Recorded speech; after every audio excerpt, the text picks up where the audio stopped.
بسم اللہ الرحمن الرحیم۔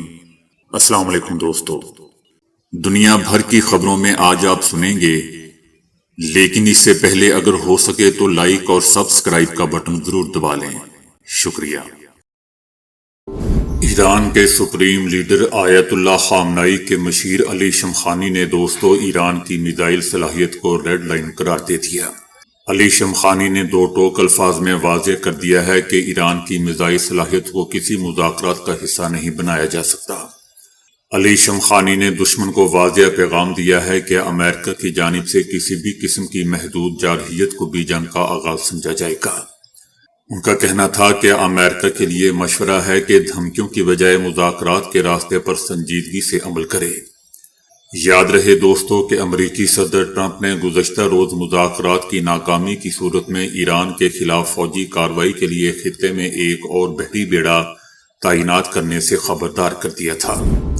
اسرائیلی فوج نے بین گوریون بین الاقوامی ہوائی اڈے کو نقصان پہنچنے کے خوف سے ہنگامی مشقیں شروع کر دی ہیں۔ مقبوضہ فلسطین کے بین گوریون ہوائی اڈے پر ایران کے ساتھ کشیدگی کے پیش نظر بڑے پیمانے پر ہنگامی مشق کا انعقاد کیا جا رہا ہے۔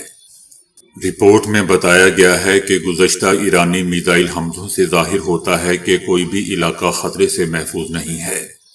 یہ مشق بہت سے منظرناموں کے لیے تیاری کا مظاہرہ کرنے کے لیے منعقد کی گئی ہے، جن میں سب سے زیادہ سنگین حالات میں بھی شامل ہیں، کیونکہ غیر ملکی ایئر لائنز آہستہ آہستہ اسرائیل کے لیے اپنی پروازیں دوبارہ شروع کر رہی ہے۔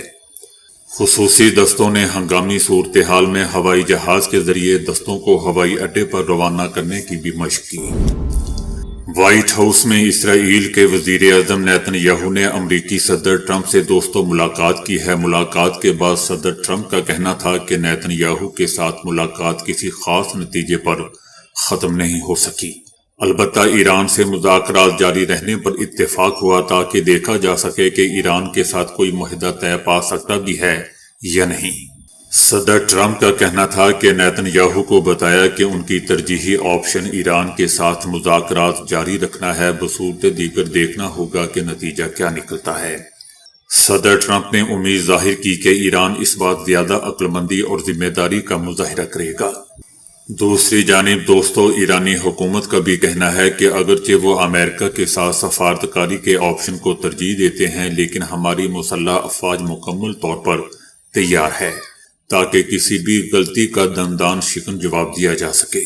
یاد رہے کہ صدر ٹرمپ کی جانب سے ایران کے ساتھ مذاکرات کو ترجیح دینے کا دعویٰ ایسے وقت میں سامنے آیا جب گزشتہ سال جون میں ایران اور امریکہ کے درمیان عمان میں جوہری معاہدے کے حوالے سے مذاکرات کے چھٹے دور کا انعقاد طے تھا، مگر صہیونی رجیم نے امریکہ سے اجازت لے کر ایران پر حملہ کر دیا۔ بعد میں امریکی حکومت کے اعتراف سے یہ بات سامنے آئی کہ ایران اور امریکہ کے درمیان مذاکرات کے دوران ہی صہیونی فوج امریکی حکومت کے ساتھ ایران پر کارروائی کی ہم آہنگی کر رہی تھی، منافقت کر رہی تھی۔ اس کو ہم آہنگی نہیں بلکہ منافقت کہنا چاہیے۔ اسرائیلی میڈیا نے دعویٰ کیا ہے کہ صہیونی وزیر اعظم نیتن یاہو نے امریکی حکومت کے سامنے ایران کی جانب سے ہزاروں مظاہرین کی اجتماعی پھانسیوں کے شواہد پیش کیے، جس میں ایران نے اپنے رد عمل میں کہا ہے کہ کیا امریکی اتنے ہی بیوقوف ہیں کہ وہ نیتن یاہو کی بات مان لیں۔ ایرانی حکومت کا کہنا ہے کہ اسرائیلی میڈیا ایران کے بارے میں کوئی سنسنی خیز دعویٰ کرے تو یہ سوچنا چاہیے کہ یہ دعویٰ کس کے مفاد میں ہے۔ ایرانی حکومت کا یہ بھی کہنا ہے کہ خود امریکی صدر ٹرمپ بھی تسلیم کر چکے ہیں کہ اسرائیلی میڈیا کی اصل وفاداریاں اسرائیل سے وابستہ ہیں۔ ایران کے وزیر خارجہ سید عباس آراغچی کا کہنا ہے کہ وائٹ ہاؤس میں نیتن یاہو کی ملاقات سے محض 1 گھنٹہ پہلے اسرائیلی میڈیا سے وابستہ میڈیا نے اپنی تازہ ترین خبر میں یہ دعویٰ کر دیا کہ ایران نے صدر ٹرمپ کو دھوکہ دیا ہے۔ حالانکہ حقیقت یہ ہے کہ ایران میں نہ تو کوئی پھانسی دی گئی اور نہ ابھی تک کوئی عدالتی عمل پایا تکمیل تک پہنچا ہے، اور نہ ہی 2000 سے زائد قیدیوں کو معافی دی گئی ہے۔ سید عباس آراغچی کا مزید کہنا تھا کہ آپ پر تھوپی جانے والی اس خبر کو قبول کرنے سے پہلے غور کریں کہ اس سے کس کو فائدہ پہنچ رہا ہے اور حقیقت میں کون کس کو دھوکہ دے رہا ہے، بلکہ اسرائیل امریکہ کو دھوکہ دے رہا ہے۔ بھارت اور امریکہ تجارتی معاہدے کو لے کر دوستوں سیاسی ماحول گرم ہو چکا ہے اور اپوزیشن جماعت کانگریس نے اس معاملے پر مرکزی حکومت کو کڑی تنقید کا نشانہ بنایا ہے۔ کانگریس کا کہنا ہے کہ اس معاہدے کو ملک کے مفادات کے خلاف قرار دیا اور وزیر اعظم نریندر مودی کی پالیسیوں پر سوالات بھی اٹھائے۔ کانگریس نے دعویٰ کیا ہے کہ متعدد آزاد تجزیہ کاروں اور مبصرین جنہیں مودی مخالف نہیں سمجھا جاتا، انہوں نے بھی اس تجارتی معاہدے کو غیر متوازن اور یک طرفہ قرار دیا ہے۔ کانگریس کا کہنا ہے کہ اس ڈیل میں ہندوستان نے جتنا حاصل کیا ہے اس کے مقابلے میں امریکہ نے زیادہ فائدہ اٹھایا ہے۔ حکومت اس معاہدے کو کامیابی کے طور پر پیش کر رہی ہے، لیکن حقائق اس کے بالکل برعکس ہیں۔ کانگریس نے دوستوں وزیر اعظم نریندر مودی اور امریکی صدر ٹرمپ کے درمیان ذاتی تعلقات کا حوالہ دیتے ہوئے کہا ہے کہ ان تعلقات کے عوامی اظہار کے باوجود ہندوستان کو مطلوبہ نتائج حاصل نہیں ہو سکے۔ سیاسی سطح پر قربت دکھانے اور سفارتی محاذ پر سرگرمیوں کے باوجود معاہدے کی شرائط ہندوستان کے حق میں بہتر ثابت نہیں ہوئیں۔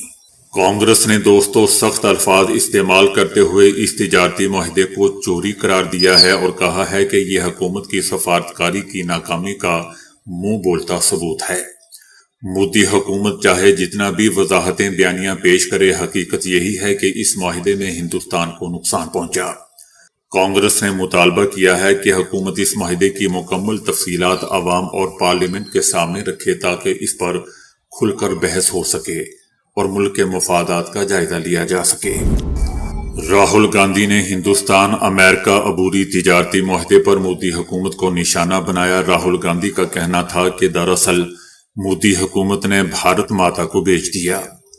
ان کا کہنا تھا کہ حکومت نے خود تسلیم کر لیا ہے کہ دنیا ایک عالمی طوفان کا سامنا کر رہی ہے جس میں ایک سپر پاور کا دور ختم ہو رہا ہے۔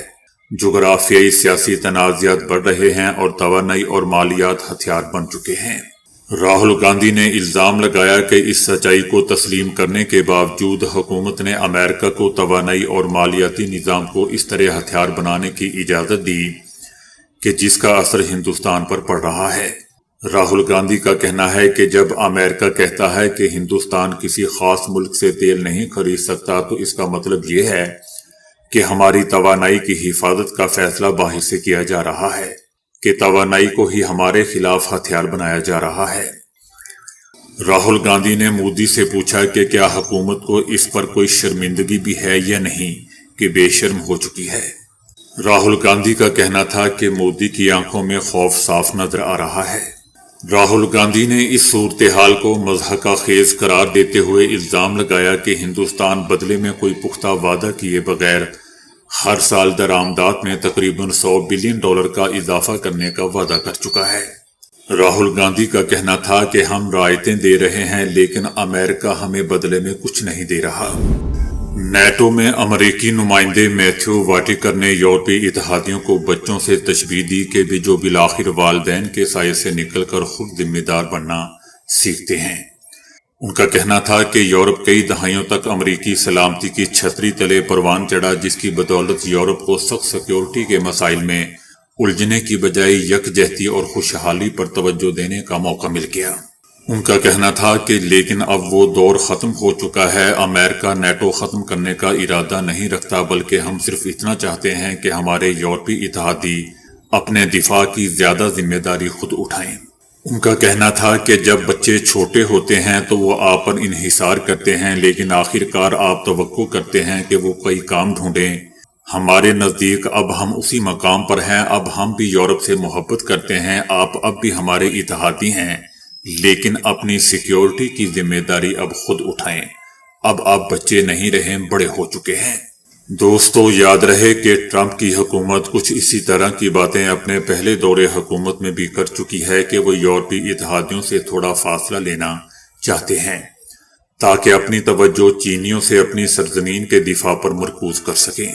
یاد رہے دوستو کہ گزشتہ سال نیٹو کے سیکرٹری جنرل نے ایک اجلاس میں صدر ٹرمپ کو ڈیڈی کہہ کر مخاطب کیا تھا تو ان کا تمسخر اڑایا گیا تھا اور چاپلوسی کا طعنہ بھی دیا گیا۔ تاہم صدر ٹرمپ نے بظاہر اس تشبیہ سے بہت خوش ہوئے تھے اور صحافیوں سے کہا تھا کہ یہ اس بات کی علامت ہے کہ یہ لوگ انہیں پسند کرتے ہیں۔ انہوں نے ہنستے ہوئے کہا کہ میرے خیال میں وہ مجھے پسند کرتے ہیں، اگر نہیں تو میں واپس آ کر انہیں زوردار تھپڑ ماروں گا۔ صدر ٹرمپ نے ایک بار پھر کہا ہے کہ میں نے 8 جنگیں ختم کروائی ہیں، جن میں سے کم از کم 6 ٹیرف کی وجہ سے رکیں۔ میں نے کہا کہ اگر تم جنگ بند نہیں کرو گے تو میں تم پر ٹیرف عائد کر دوں گا، کیونکہ میں لوگوں کو مرتے نہیں دیکھنا چاہتا۔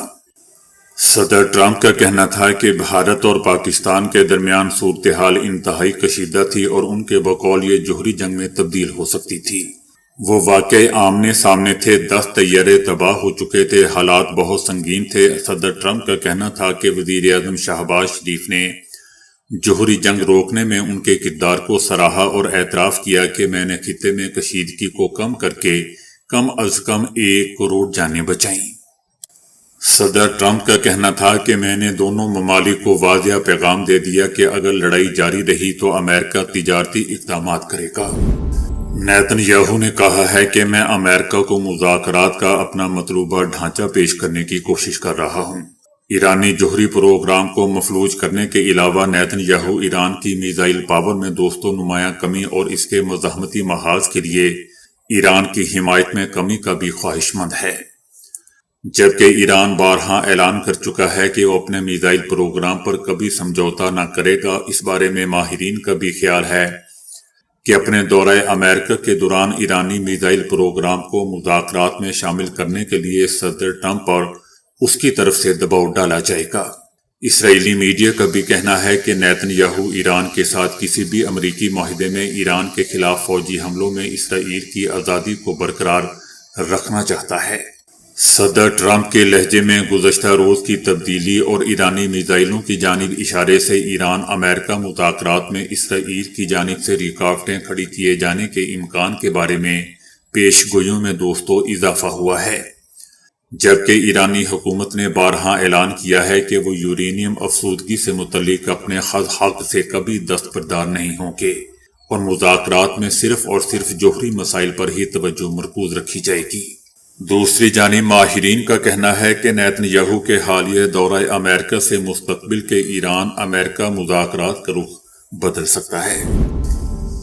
ترکی نے کہا ہے کہ امریکہ اور ایران جوہری معاہدے کے حوالے سے لچک دکھا رہے ہیں۔ امریکہ ایران دونوں کسی سمجھوتے تک پہنچنے کے لیے تیار نظر نہیں آ رہے اور دونوں ممالک جوہری معاہدے کے حوالے سے لچک دکھا رہے ہیں۔ ترکی نے خبردار کر دیا ہے کہ مذاکرات کا دائرہ ایران کے بیلسٹک میزائل پروگرام تک بڑھایا گیا تو اس کا نتیجہ ایک اور جنگ کے سوا کچھ نہیں ہوگا۔ ترکیہ میں آکن کی بطور وزیر انصاف تقرری کے بعد پارلیمنٹ میں شدید ہنگامہ آرائی دیکھنے میں آئی۔ اپوزیشن جماعتوں نے آکن کی تقرری پر سخت اعتراض اٹھاتے ہوئے ایوان میں احتجاج کیا اور بعض ارکان دست و گریباں ہو گئے، ایک دوسرے پر لاتوں اور گھونسوں کی بھی بارش کر دی۔ پاکستان میں تو آپ اکثر دیکھتے ہیں، لیکن یہ ترکیہ کی پارلیمنٹ میں ایسا ہوا ہے۔ حکومتی ارکان نے صدر اردوان کے فیصلے کا دفاع کرتے ہوئے کہا کہ آکن قانون کے مطابق اپنی ذمہ داریاں انجام دیتے رہے ہیں، تاہم اپوزیشن نے اس تقرری کو جمہوری اقدار کے خلاف قرار دیا۔ افغان حکومت کی جانب سے مختلف تخریب کار گروہوں بالخصوص کالعدم تحریک طالبان پاکستانی یعنی TTP کے لیے سازگار ماحول فراہم کیے جانے کی تصدیق اقوام متحدہ کی سلامتی کونسل کی ٹیم نے بھی کر دی ہے۔ اقوام متحدہ کی سلامتی کونسل کی تجزیاتی معاونت اور پابندیوں کی نگرانی کرنے والی ٹیم کی رپورٹ جاری کر دی گئی ہے۔ رپورٹ میں کہا گیا ہے کہ افغان حکومت مختلف تخریب کار گروہوں بالخصوص TTP کو سازگار ماحول فراہم کر رہی ہے، جس کے نتیجے میں پاکستان میں تخریب کار حملوں میں اضافہ ہوا ہے۔ ایرانی حکومت کا کہنا ہے کہ جون 2025 میں ایرانی جوہری تنصیبات پر امریکی حملوں میں استعمال ہونے والے کچھ بم پھٹ نہیں سکے۔ ایرانی حکومت نے کہا کہ وہ بم اب بھی ان ایٹمی تنصیبات میں موجود ہیں جو معائنہ کاروں کے لیے سنگین حفاظتی خطرہ بنے ہوئے ہیں۔ ایرانی حکومت نے واضح کر دیا ہے کہ جب تک حفاظتی سیکیورٹی اور رسائی کے پروٹوکول پر اتفاق نہیں ہو جاتا ان تنصیبات کا معائنہ ممکن نہیں ہے۔ امریکہ نے جیسا کہ ہم جانتے ہیں کہ گزشتہ سال ایران کی 3 اہم جوہری تنصیبات پر حملے کیے تھے۔ یہ تنصیبات ایران کی یورینیم افسودگی اور جوہری ٹیکنالوجی کے پروگرام کا مرکز سمجھی جاتی ہیں۔ ان حملوں میں امریکی فضائیہ کے B-2 بمبار طیاروں کے ذریعے بھاری تقریباً 13,600 کلو گرام بم پھینکے گئے اور انہیں چٹانوں اور مضبوط کانکریٹ کی تہوں کو پار کر کے دھماکہ کرنے کے لیے تیار کیا گیا تھا۔ ماہرین کا کہنا ہے کہ ایرانی حکومت نے جن بمبوں کا حوالہ دیا ہے، اگر ان میں GBU-57 بم بھی شامل ہے اور اسے برآمد کر کے ناکارہ بنا لیا جاتا ہے تو ایران کو اس جدید بنکر شکن ہتھیار کی تکنیکی جانچ کا بھی موقع مل جائے گا۔ ماہرین کا یہ بھی کہنا ہے کہ اس کے علاوہ اگر اس بم کا اندرونی نظام محفوظ رہا تو اس میں استعمال ہونے والے الیکٹرانک آلات، توانائی کے نظام اور نیویگیشن سینسرز کا بھی معائنہ ممکن ہو جائے گا۔ تو دوستو، ابھی کے لیے اتنا ہی۔ ویڈیو کو لائک اور شیئر کرنے کا بہت بہت شکریہ۔